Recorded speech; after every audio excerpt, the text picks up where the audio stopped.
গো এবার পূজা বাড়ি যাইবে না? হ্যাঁ জামু। তাহলে একটু সাজগোজ করো, লোকে দেখবো। কি দিয়া সাজুন? এইবার কিছুই তো দিলা না। কেমনে দেমু?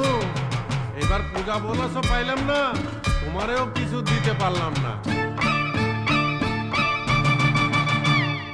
চাই না আমার রেশমি চুড়ি, চাই না